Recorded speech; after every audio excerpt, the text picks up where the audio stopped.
the Nail Engineer, and today we've got a look that is inspired by three things.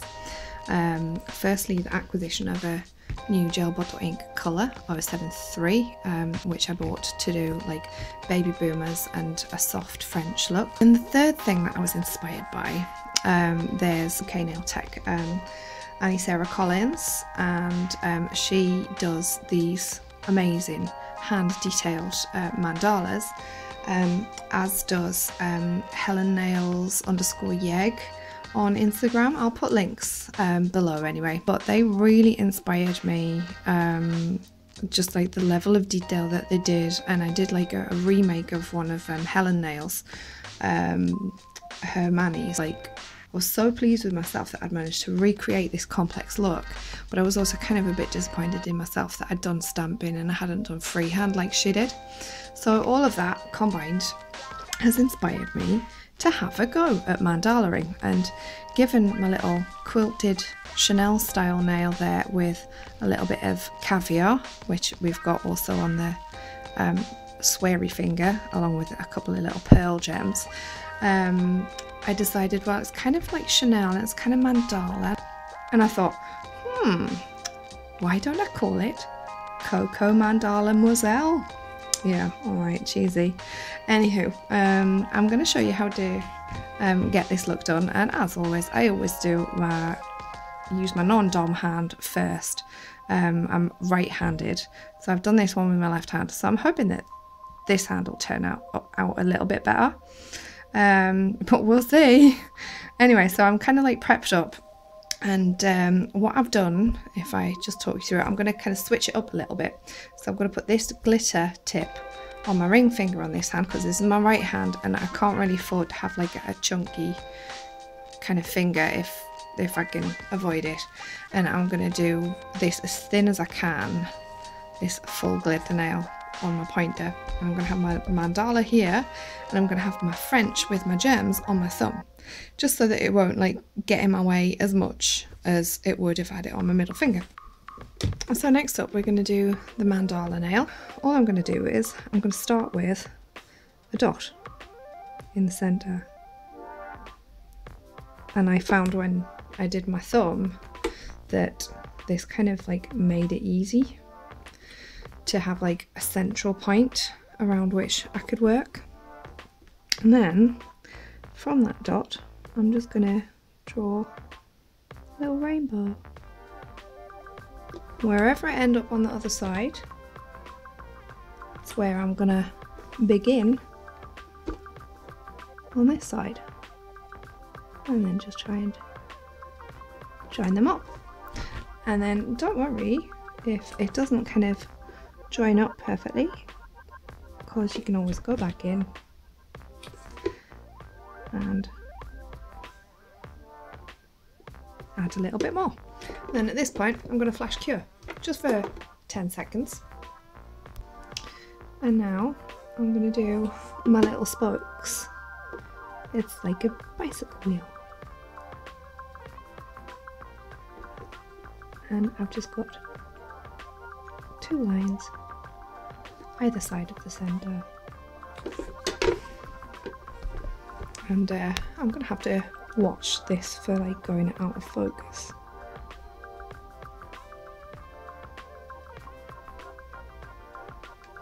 Like that. And then flash cure. And now I'm going to do my little scalloped edges. And this is how I do like all of my freehand stuff. I like start from a central point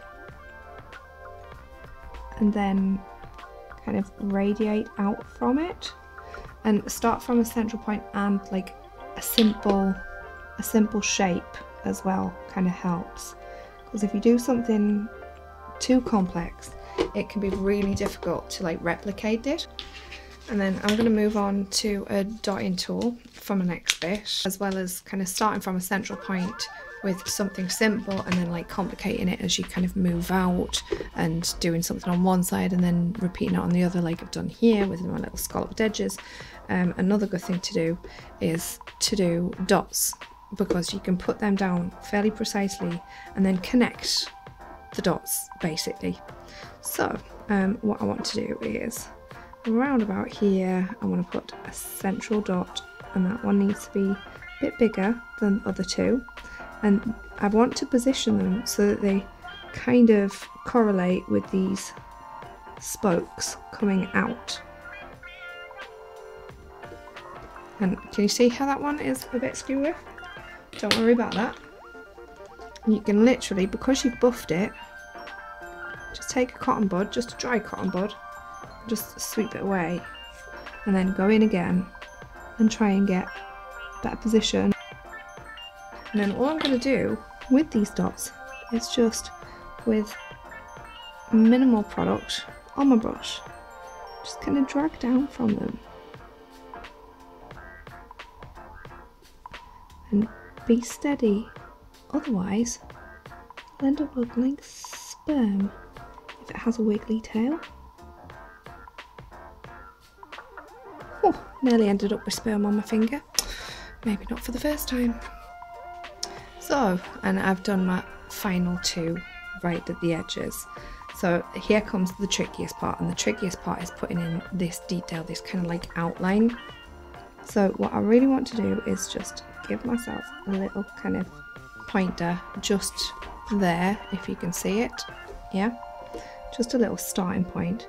And I just want to kind of like sweep down and flare out, just like that.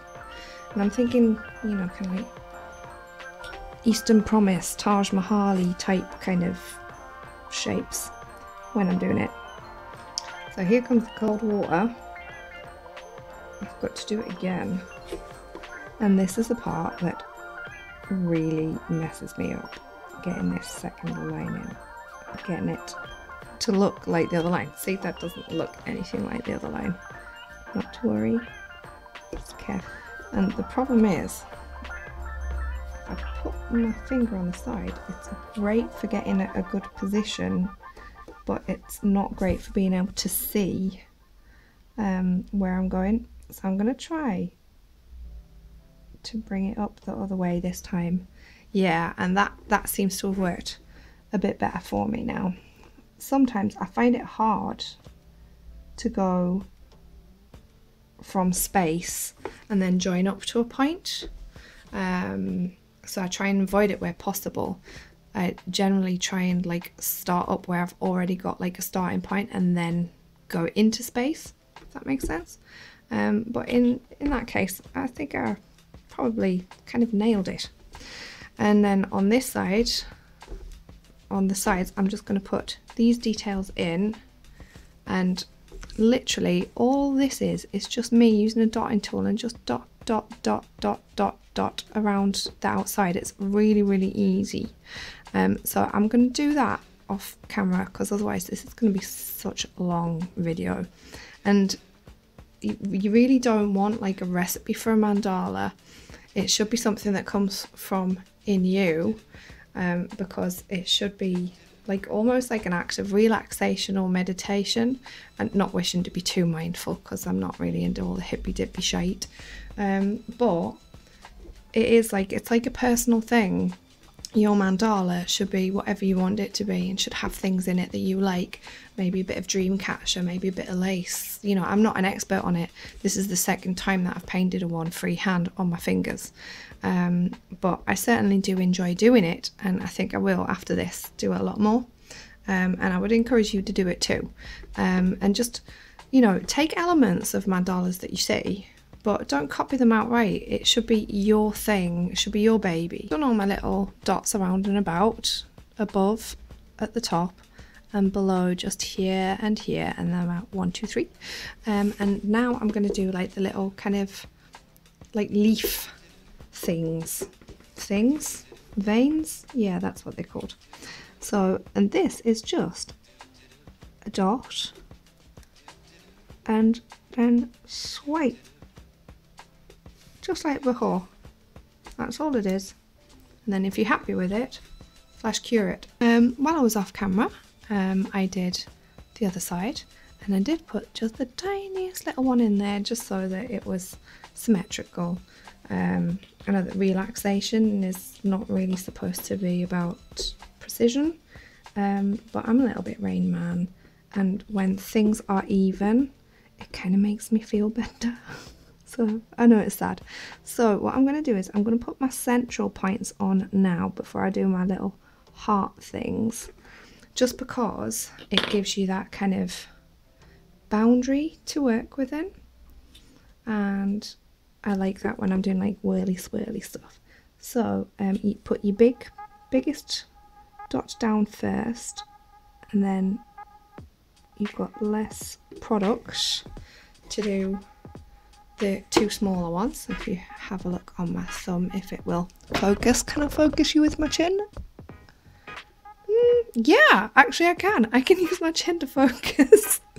So yeah, I've got my 3 dots on, and again I'm just using a dot and drag technique just to kind of like drag with minimal product actually on my brush, quite dry, just a little bit for lubrication. Just dragging down from that dot to the center, and that's like way better than the one on my thumb. That's actually central. So finally, for the mandala nail, I'm going to do the little kind of like swirly heart thing. And again, you can kind of break this down. What this actually is it's a rectangle of 4 dots that I've then kind of dragged and joined. But what you might want to do is just do like 2 dots at a time, whichever is easier for you. And what you want to remember is that you need space to swirl up here, and then space to swirl around there. And then again, I'm just using the same kind of technique of minimal product on the brush, and what I'm going to do is I'm going to swirl around, and then just in like a little C, and then it's very difficult to do on the other side actually, because that's where you have like the least control of your brush, but I just about managed it there. And then on the bottom one you're swirling in over, and then hopefully joining up. And I will cry if I've gone off camera or it's blurred. Oh, it's blurred! So if you've got any little bits that aren't quite right, you can kind of like zhuzh them up like that. But I would say once you've got your basic outline on there, get it flash cured. I can always add to it. So that's my mandala nail all done. Yay, the nails are all done now. All top coated, refined, glittery, yummy. And yeah, I'm really enjoying this look that I put together, just because I was crushing so much on my new colour 073, and also because I was really wanting to try out doing some freehand mandala work. Here are the individual nails. So that's my wrong hand freehand that I did with my left hand, and we've got the pearls and caviar, which on this hand I've got on my sweary finger. We've got our glitter tips, which looks much better, the one that I've done with my dominant hand, than this one. Much nicer kind of smile line on there. We've got our little Chanel pinkies, and then finally our super glorious glittery angel magpie glitter fingers.